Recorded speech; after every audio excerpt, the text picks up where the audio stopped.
You wake up tomorrow morning, coffee, alarm, notifications, same routine, but somewhere else, total silence.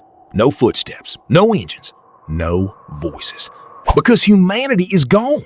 Every single human being vanished overnight. So what happens to the planet we left behind?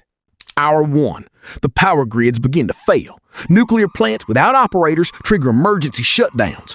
Coal plants sputter out. Cities go dark. Not dramatically, not all at once, quietly. One neighborhood at a time. The lights we've kept on for 150 years, off. Day 3. Subways flood. Without pumps running constantly, underground tunnels filled with groundwater. New York's subway system completely underwater in 72 hours. The cities we built on rivers slowly reclaimed. Week 1. Pets and livestock are still alive. Dogs still waiting at doors. Cows still in their fields. But the fields without fences start to expand. Animals that were kept separate begin to mix. Ecosystems that we disrupted start to recalibrate. Month 6.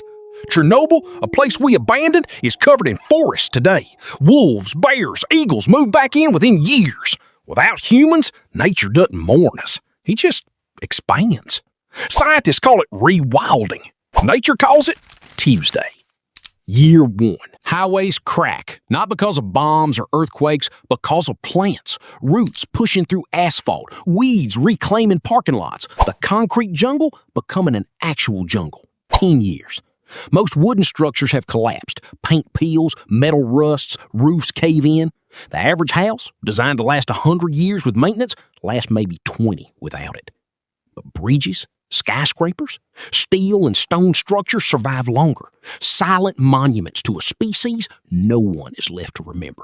100 years. The forests are back. In Europe, North America, Asia, forests reclaim land that was farmland for centuries. Animal populations explode. Species that were endangered thrive. The ocean, quieter without shipping noise, sees whale populations double. The planet isn't healing. It never needed to heal. It was just waiting for us to stop. 10,000 years. Almost nothing visible remains. The Great Wall of China, gone. The pyramids, partially standing, buried in sand.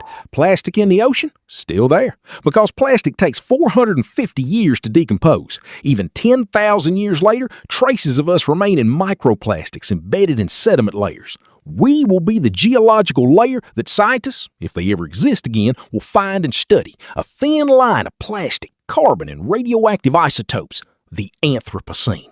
The human age. A layer in a rock, a moment in time. 1 million years. Nothing, genuinely nothing recognizable. The radioactive waste we'd buried underground, still radioactive. The signals we send into space, still traveling. But on Earth, clean slate.